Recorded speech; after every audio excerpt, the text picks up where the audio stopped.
watch over what's going on in your local government. And if the newspaper of record stops covering it, there's a problem. And that's beginning to happen. Investigative reporting, of course, is important to lose, but still more important, I think, is the informed citizenry on day-to-day issues. How should I think about the performance of X government official? How should I think about what's happening in the Middle East peace conference right now? Because those are the things that will also suffer. Newspapers are even doing seemingly silly things like cutting the size of the newspapers to save on paper. But believe it or not, it costs a lot of money to print a newspaper. One of the disquieting developments was put forth by McClatchy, a big newspaper chain that got bigger last year when it bought all the newspapers owned by Knight Ridder. When it made that purchase, it valued the purchase at $4 billion. Well, it really looked at what the newspapers were worth, and it made a filing with the Securities and Exchange Commission of the United States regulators last June, I think it was, and said, oops, they're really worth about $1.5 billion. So that means the value of properties, presumably analyzed by experts, are much less than they were just a few years ago. That's not good if you try to continue to produce journalism. And of course, the fifth development is one that we're seriously concerned with, and you probably are to a lesser extent, but will be soon, and that's the growth of the Internet. The Internet is everywhere, is placing its emphasis. The Washington Post, the New York Times, the Wall Street Journal, they've all decided that the future of journalism is in the Internet. But no one has yet devised an Internet business model for newspaper operations that comes anywhere near producing enough revenue to support the kind of reporting that we expect of big newspapers. Halting attempts to charge readers by the New York Times, by the Wall Street Journal for a long time, by the Sacramento Bee, and by others are being banned. The New York Times 2 years ago, if you remember, decided that all of its great columnists, like Morning Dow, would be, you'd have to pay to read it, unless you already subscribe to the New York Times. After 2 years, they abandoned that experiment. Rupert Murdoch was about to buy the Wall Street Journal, said just 2 weeks ago that the pay-for-content Wall Street Journal site will become a free site. Now, The Economist, the Financial Times, and in England also have made similar moves.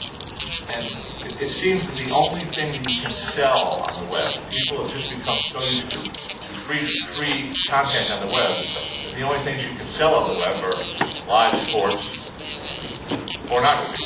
I mean, that's basically it. Everything else is free. And maybe even sports and pornography is free. I don't know. And one of the problems, you can't devise a model that makes money because it's still hard for advertisers to understand who the readers on the web are.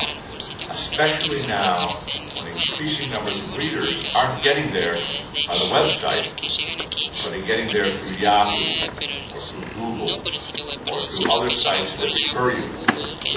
The Washington Post has 20% less of its website readership coming from people who initially go to its homepage than they did just 2 years ago. And the problem there is people who come to your website to read a particular story don't stay. They read the story as go, as opposed to the people who come to your website to browse. I've got 2 minutes left. 2 minutes. Okay, what's the problem there? Journalists. Journalists are getting cut, and they're also being pushed into new jobs. The long-run future for U.S. journalism, which I'm just going to have to cut off and not tell you, is bad. No one really knows how to stop the readership decline. No one knows how to stop the advertising decline.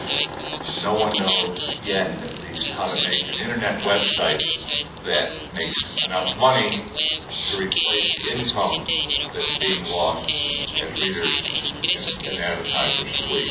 Let me just give you some overall numbers and then I'll shut up.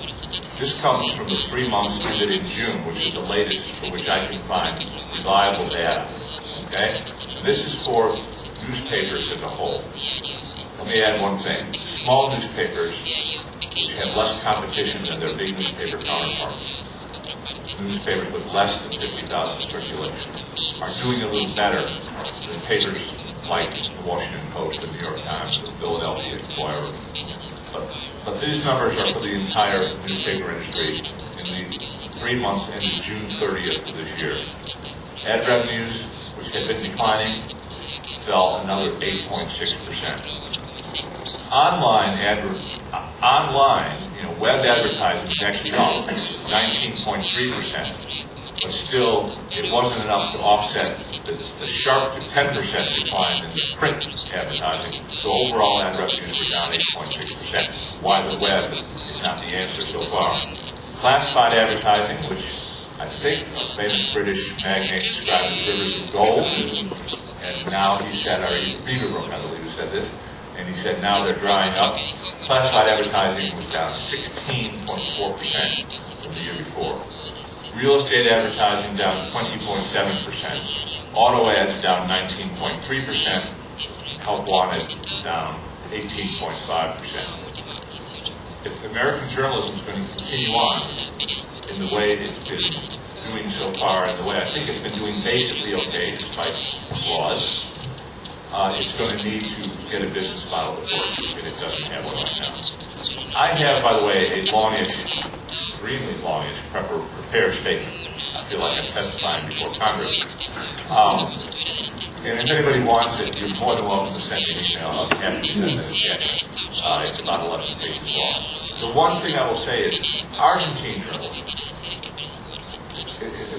the Pew Center, which does a lot of research into media studies, has done some really recent investigations of where do people get their news. And it asked people to list the first and second main sources of news. In 2002 in the United States, 61% of the people listed newspapers as either their first or their second source.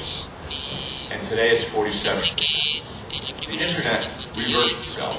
Today, 35% of people in the United States say they get their news from the Internet. In Argentina, it's still a small number. It's still only 10%.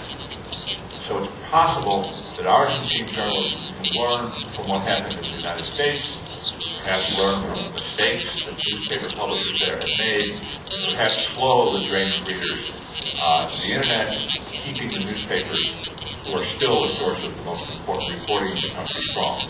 I don't know the answer to that, but it's my hope. Okay, thank you.